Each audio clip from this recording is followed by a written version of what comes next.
Hello, my name is Kainson Munonye, and thank you for joining me as we are going to examine Managed Stakeholder Engagement.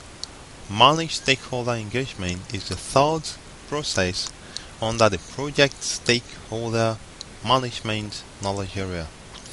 Managed Stakeholder Engagement is an execution process, and it follows from Planned Stakeholder Engagement, which is a planning process. So what happens in managed stakeholder engagement? Managed stakeholder engagement is the process of communicating and working with stakeholders to meet their needs, expectations, address issues as they occur, and foster appropriate stakeholder engagement in project activities throughout the project life cycle. The key benefit of this process is that it allows the project manager to increase support and minimize resistance from stakeholders, significantly increasing the chances to achieve project success. Alright, so managing stakeholder engagement involves engaging stakeholders at appropriate project stages to obtain or confirm their continued commitment to the success of the project. Manage stakeholder expectations through negotiation and communication, ensuring that project goals are achieved, addressing potential concerns that have not yet become issues, and anticipating future problems that may be raised by the stakeholders, and clarifying and resolving issues that have been identified in the course of the project work. Alright, so let's now take a look at what more is involved in managing stakeholder engagement. This process helps to increase the probability of project success by ensuring that stakeholders clearly understand the project goals, objectives, benefits, and risks. By anticipating people's reaction to the project, proactive actions can be taken to win support or minimize negative impacts.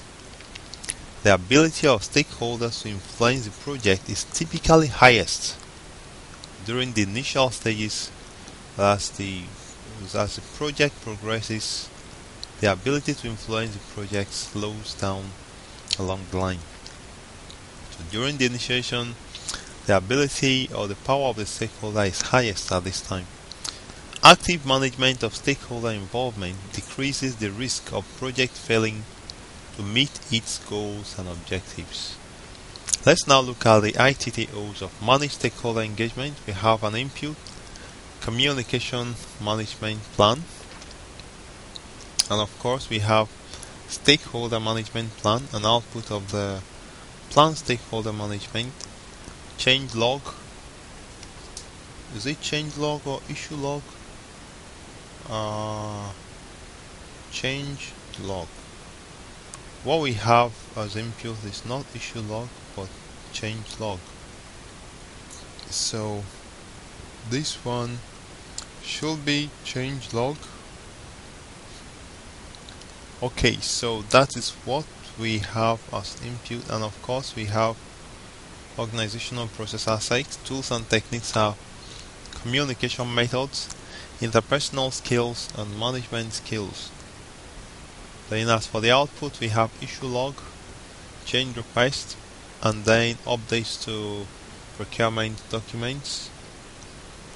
Updates to projects. This should be update to project documents. To project documents.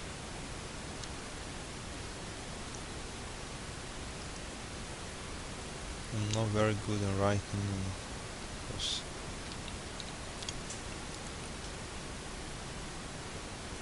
Alright, so update to project management plan and update to organizational process asset.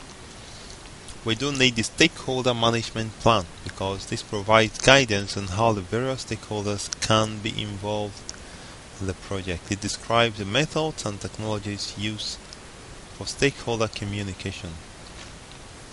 Alright, so communication management plan is also necessary because it provides guidance On managing stakeholder information, the information there includes stakeholder communication requirements and information to be communicated, reason for distribution of information, etc. We also have change log, because along the line there may be need for changes as you manage stakeholder engagement, and of course organizational process assets, which might be organizational communication requirement and change control procedures. We do need communication methods for us to manage stakeholder engagement. Before now, under the communication management knowledge area, we looked at communication in details. So communication, the methods of communication identified for each stakeholder in the communications management plan are utilized during stakeholder engagement management. So we also need interpersonal skills, also called soft skills, okay? Can also be used by the project manager. For example, building trust, resolving conflict, active listening, overcoming resistance to change. Another tool and techniques used for manage stakeholder engagement will be management skills. The project manager should apply management skills to coordinate and harmonize the group toward accomplishing the project objectives. For instance, facilitating consensus toward project objectives, influencing people to support the project, negotiate agreements to satisfy the project needs, and modify organizational behavior to accept the project outcomes. Outputs are issue log.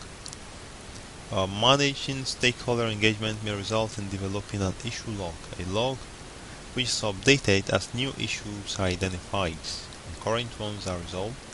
Change requests might also be necessary, and of course updates to project management plan I'm not going to read, but take note that the project management plan will be updated when new or changed stakeholder requirements are identified.